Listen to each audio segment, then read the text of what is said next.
Lisa, is one of your messages for the Murdochs that there will be more women coming out publicly against Bill O'Reilly, either filing lawsuits or doing interviews as Wendy Walsh has done? I think that is highly likely, Lawrence. That was Lisa Bloom, Wendy Walsh's attorney. Joining us now, Wendy Walsh, a psychologist and radio host who used to appear on Fox News. She has accused Bill O'Reilly of sexual harassment. Back with us, Anna Marie Cox. Wendy, the vacation announcement came at a very surprising moment. This was when Bill O'Reilly would normally be doing the big promotion for his new book, which is maybe the most absurd book he's ever released about the so-called old school values. As you've watched this since the day your story came out in the New York Times, which is now about 2 weeks ago, is this about where it felt like this was going? No, I mean, the whole thing is surreal to me. I expected to have a quote in the New York Times and have then Trump do a tweet about something unrelated the next day, and that the news media would turn towards that and it'd be over.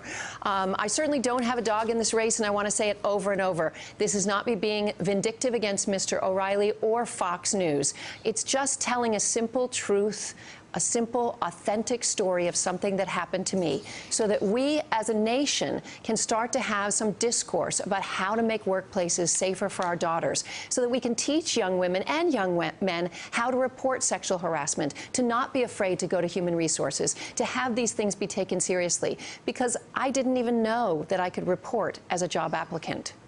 Wendy, I want to play something that Gretchen Carlson's lawyer said about going to human resources. Let's listen to this. Should a woman immediately pick up the phone and call HR and get it on the record on Hello? Only if you think it would be good to call the KGB to complain about Putin.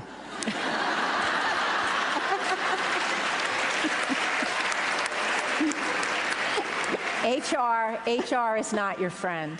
HR will not help you. The first call you make is to an attorney.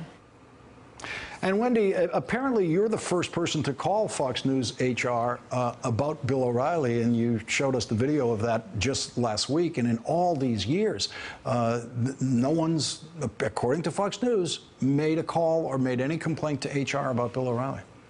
Well, I'm also not clear how available that phone number was, or whether people were informed that there is no statute of limitations for an internal complaint, and that it can be done anonymously. So I did place a complaint along with my attorney, Lisa Bloom, helping me, and this past Monday was grilled for 2 hours by a cadre of Fox attorneys.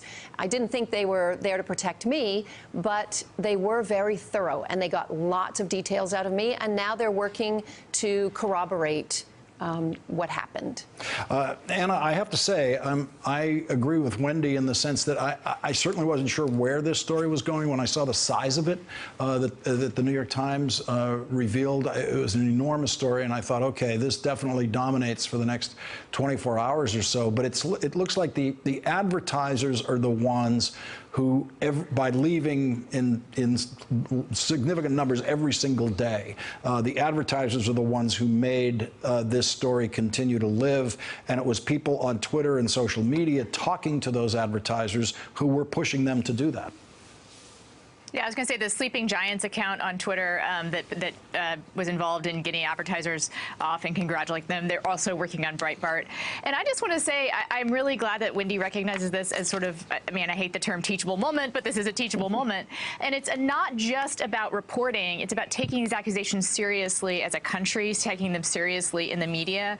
Because I talked about this before on this show, but one of the worst things that this kind of experience can do to a young person or an older person is teach you that what happened to you doesn't matter, that you don't matter, that your experience is not meaningful, and that you have no power. So I just think it's really important just to see this happening for anyone out there that's had the same experience, that they're not crazy, right? That this happened to you, and it's important that it happened to you, and you are a worthwhile person, that if it hurt you, your hurt matters. And I just really want to thank Wendy for coming out and saying that, and I want to thank the way that, you know, the people have been covering it and paying attention to that part of this story, that women's experience matters and is real. Wendy, your last word on it for tonight. I want to thank all the amazing people in America who've tweeted me, posted on Facebook, gave me support. Really, it's 98% of what I've received. And I want to tell you one last thing, Lawrence. Today, I did speak with a woman who claimed she was a victim, and I tried to convince her that it would be safe to come out. And at this point, she's just too afraid.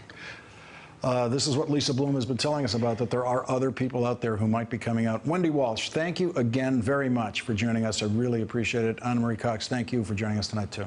Hey there, I'm Chris Hayes from MSNBC. Thanks for watching MSNBC on YouTube. If you want to keep up to date with the videos we're putting out, you can click subscribe just below me, or click over on this list to see lots of other great videos.